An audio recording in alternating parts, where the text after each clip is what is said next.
Super Saravana stores. இந்த 8ஆம் இடத்துல சனி இருக்கிறப்போ ஒரு கஷ்டத்தை கொடுப்பார் அப்படின்னு நம்ம சொல்கிறது வழக்கம். சரி. அந்த கஷ்டத்தை வந்து கரூரில் வந்து அனுபவிச்சுட்டார். அந்த அவர் எடுத்திருக்கிற புது கட்சிக்கு ஒரு அவமானத்தை சந்திச்சிருக்கக்கூடிய ஒரு காலம். கட்சிங்கிறது தொடங்கி ஒரு மாற்றத்தை ஏற்படுத்தும். அது நல்ல சீரும் சிறப்புமாக அந்த கட்சி வந்து அந்த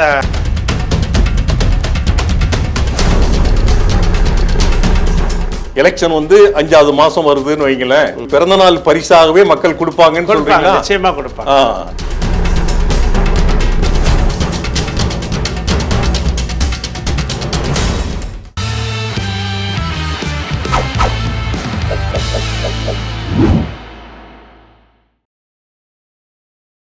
இந்த சனி பெயர்ச்சி வரக்கூடிய காலகட்டம் எப்படி இருக்குன்னா, மத்தியிலும் சரி மாநிலத்திலும் சரி ஒரு தேர்தல் காலம், தேர்தல் மேகம் சூழ்ந்திருக்கு. இந்த சனி பெயர்ச்சி வந்து மழை பொழியணும். ஆமா ஆமா. அந்த மழை யாருக்கு சாதகமாக இருக்கணும் அப்படிங்கிறது தான் நம்மளுடைய ஆர்வம். தமிழ்நாட்டை பொறுத்தவரையில் மத்தியிலும் சரி எப்படி இருக்கும் அப்படிங்கிறத உங்களை கொஞ்சம் விரிவாக இப்போ வந்து நீங்கள் பொதுவாகவே சொல்லலாம். தமிழ்நாட்டில் உள்ளது எப்படி இருக்கும், அல்லது வந்து இப்போ புதுசாகலாம் இந்த கூட்டணிகள்லாம் அதெல்லாம் வேண்டாம். இப்போ புதுமை தமிழ்நாட்டை பொறுத்தவரையில் இப்போ ஒரு நடிகர் விஜய் இப்போ வந்து புதுசாக கட்சி தொடங்கி முதல் முறையாக தேர்தலில் சந்திக்கிறார். இந்த சனி பெயர்ச்சி அவர் நடிகர் விஜயை பொறுத்தவரையில் அவர் பிறந்த தேதி வந்து 22/6/1974 பூச நட்சத்திரத்தில் பிறந்திருக்கார். அவர் கன்னி ராசி, லக்னம் கன்னி, ராசி கடகம், கடக ராசி, கன்னி லக்கணம். இது வந்து சனி பெயர்ச்சி பெயருது. சனி பெயரும்போது ஒருத்தருக்கு அள்ளியும் சனியை போல் கொடுப்பாரும் இல்லை, சனியை போல் கெடுப்பாரும் இல்லை பழமொழி. இப்படி அவர் பெயர்ச்சி ஆகும்போது அவருடைய ஜாதகத்தின்படி அவருக்கு அனுகூலம் செய்வாரா? நல்ல ஒரு சிறப்பான ஒரு கேள்வி. மக்களுடைய எதிர்பார்ப்பு கூட அதுதான் இருக்குன்னு எனக்கு மனசில் தோணுது.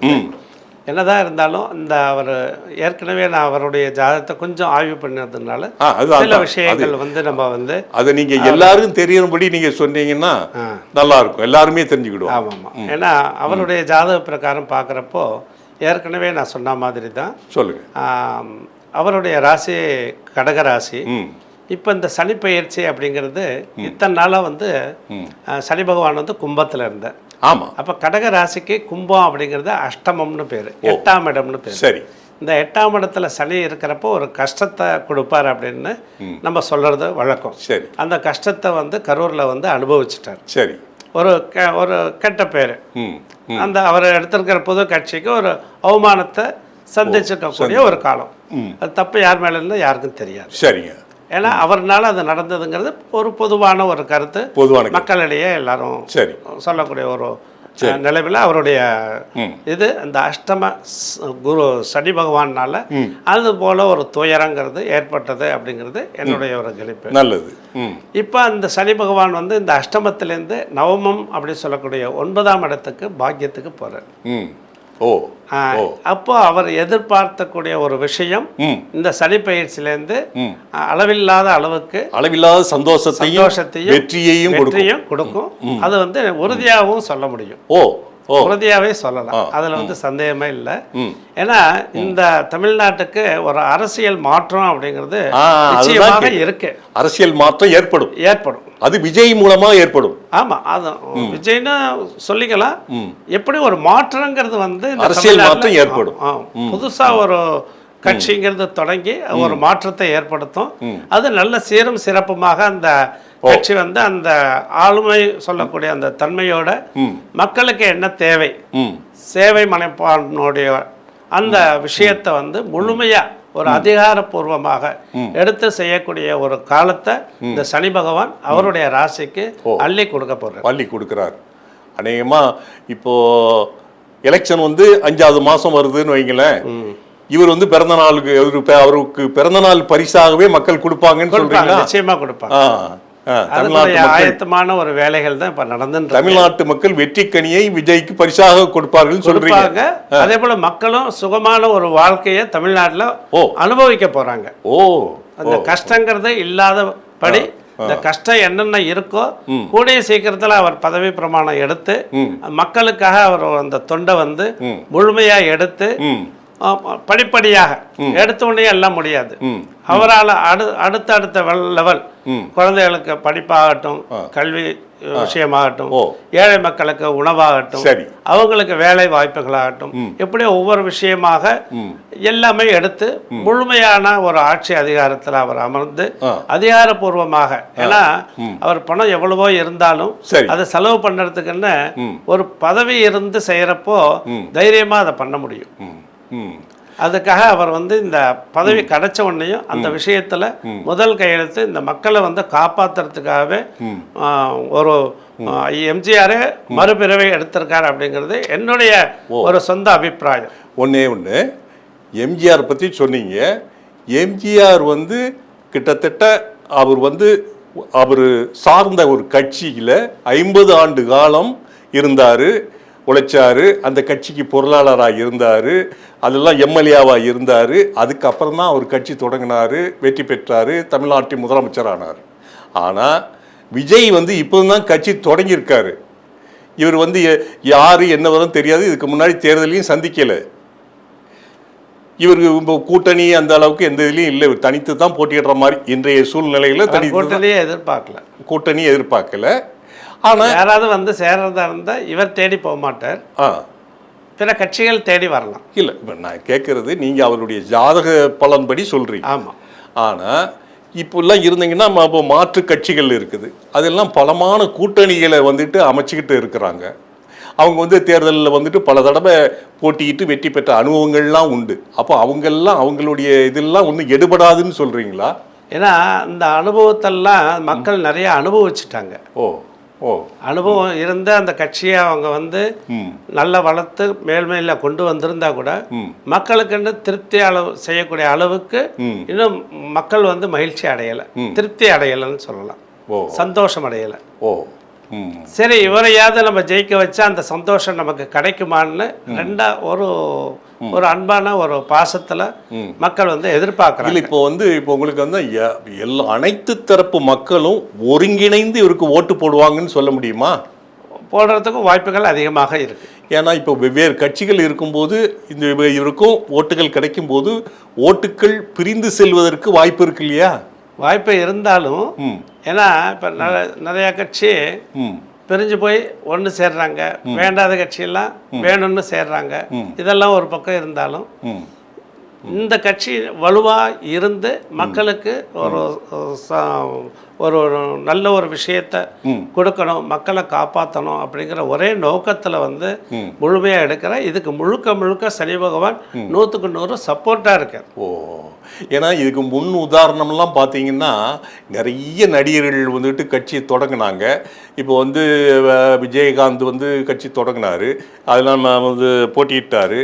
முதல் தடவை அவர் போட்டியிடும்போது விருத்தாச்சலம் தொகுதியில் மட்டும்தான் அவரால் வெற்றி பெற முடிஞ்சுது. வேறு எந்த இதுலேயுமே வந்துட்டு இது சோபிக்க முடியலை. அதன் பிறகு கூட்டணிகள்லாம் அமைச்சு அதன் பிறகு தேர்தலில் பங்கேற்று கணிசமான அளவுக்கு எம்எல்ஏக்களை பெற முடிஞ்சுது. அதே போல் இப்போ பலர் வந்துட்டு கட்சி தொடங்கியிருக்காங்க. ஏன்னா ஆனால்பட்ட சிவாஜி கணேசனே வந்துட்டு கட்சி தொடங்கி வந்துட்டு தேர்தலில் நின்று திருவையாறில், தஞ்சை மாவட்டம் திருவையாறில் தேர்தலில் நின்று தோல்வியை தான் தழுவ முடிஞ்சுது. அப்புறம் இன்னும் சொல்லப்போனால் டி ராஜேந்தர் தொடங்கியிருக்காங்க, சரத்குமார் இது தொடங்கியிருக்காங்க, பிறகு என்ன கார்த்திக் வந்து தொடங்கினாங்க. இப்படி பார்த்தீங்கன்னா அவங்களுக்கு யாருமே வந்து சோபிக்க முடியல. ஆனால் இப்போ இவ்வளத்துக்கு மேலே ரஜினிகாந்த் வந்து கட்சியை தொடங்கி அவர் வந்துட்டு திரும்ப அதுலேருந்து விலகி போயிட்டார். இப்போ ஆந்திராவில் வந்துட்டு சிரஞ்சீவி வந்துட்டு பெரிய இதே இப்போ விஜய்க்கு வரக்கூடிய இதே எழுச்சி வந்து அன்னைக்கு சிரஞ்சீவிக்கு இருந்தது. ஆனால் அவர் பயங்கரமான கூட்டங்கள்லாம் இருந்தது. அவர் கட்சியில் இருந்து ஓரளவு இது பண்ணார், கடைசியில் கட்சியை கலைச்சிட்டு போயிட்டார். இப்போ அந்த எல்லாத்தையும் மீறாக இவர் வந்து ஜெயிப்பாருன்னு சொல்றீங்க. இதுக்கு என்ன காரணம் அப்படின்னு கேட்டேன்னா, காரணம் இருக்கு, காரணம் இல்லாமல் இல்லை. எல்லாரும் நடிகராக இருந்தாங்க, எல்லாரும் அவங்கவுங்க ஒரு மக்களுக்கு தொண்டு செய்யணும்னு ஒரு கட்சியை உருவாக்கினாங்க. அந்த கட்சியை மூலமாக இந்த எலெக்ஷனில் வரணும், ஒரு பதவி வகிக்கணும், மக்களுக்கு நல்ல சிறப்பான ஒரு விஷயத்தை செய்யணும் அப்படிங்கிற எல்லாருமே அந்த ஒரு நோக்கத்தில் தான் வராங்க. சரி, வந்தாலும் இவர் வரத்துக்கு முன்னாடியே பல வருஷ காலமாக அவர் தொண்டர்கள், ரசிகர்கள் அந்தந்த ஊர்ல எங்கெல்லாம் இவருடைய சினிமா வெளியாகிறதோ அந்தந்த ஊர்ல குக்கிராமம் உள்பட அந்தந்த கிராமத்திலே ஒரு நற்பணி மன்றம் இருக்கு, ஒரு சேவை மன்றம் இருக்கு. சரி, அதுல வந்து பல மக்களுக்கு 10 வருடமாக கல்வி கொடுக்குறாங்க, மெடிக்கல் கொடுக்குறாங்க, மக்களுக்கு தேவையான உதவியெல்லாம் செய்யறாங்க. விளம்பரம் கிடையாது, விளம்பரம் கிடையாது. அந்தந்த ஊர்ல அந்தந்த ரசிகர்கள் அந்த ஊர் மக்களை இப்போ வரைக்கும் பாதுகாத்துட்டு வராங்க. அவர் வந்து விளம்பரத்துக்காக அந்த விஷயமெல்லாம் எதுவும் பண்ணல. இதை கடந்த 10 வருஷமா பண்ணிட்டு இருக்காங்க. இதுக்கு முன்னாடி வந்த இந்த நடிகர்கள் யாருமே அது மாதிரி விஷயங்கள் பண்ணினது கிடையாது. எடுத்த நடித்தோம், உடனே கட்சிக்கு வந்தோம், அப்படி தான் இருந்தாங்களே. வந்து அவங்க ஒரு நல்ல ஒரு தர்ம சிந்தனையில் மக்களுக்கு ஏதாவது நல்ல ஒரு உதவி எல்லாம் செஞ்சாங்களா அப்படிங்கிறது ஒரு கேள்விக்குறியாக இருக்குது. சரி, அவங்கெல்லாம் பல வருஷமாக இருந்தாங்க வச்சிருந்தாங்க. இவர் கட்சி தொடங்கியதே 1 வருஷம் தானே ஆச்சுது. கட்சி தொடங்கி 1 வருஷம் ஆகும். இவருடைய கொள்கை என்னங்கிறது யாருக்குமே தெரியாது. கொள்கையே வேண்டாம். 10 வருடமாக ஒரு நல்ல ஒரு மக்களுக்கு தேவையான ஒரு சேவை என்ன செஞ்சிருக்கிறார்? இப்போ குறிப்பிட்டு சொல்லணும்னா இவர் மக்களுக்கு வேற என்ன பண்ணியிருக்கிறாரு? ஏழை மக்களுக்கு தேவையான உதவிகள் அந்தந்த ஊர்ல அந்தந்த ரசிகர்கள் செஞ்சுட்டு இருக்காங்க. சரி, நீங்க போய் விசாரிச்சாலே சொல்லுவாங்க. இப்பெல்லாம் வந்து இருக்குன்னா இப்போ இருக்கக்கூடிய ஆட்கள் பலம், வந்து பண பலம் எல்லாத்தையும் மீறி வந்துட்டு இவர் வந்துட்டு வெற்றி பெற வாய்ப்பு இருக்குன்னு சொல்றீங்களா? ஆமா, ஜாதக ரீதியாக தான்.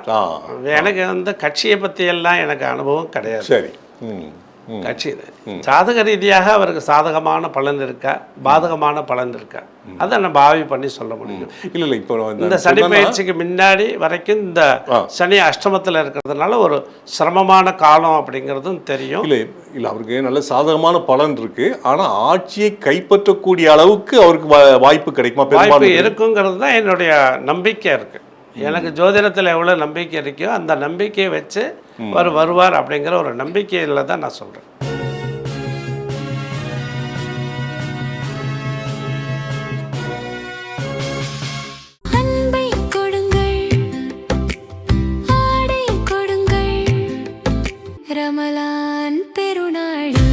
Super Saravana stores.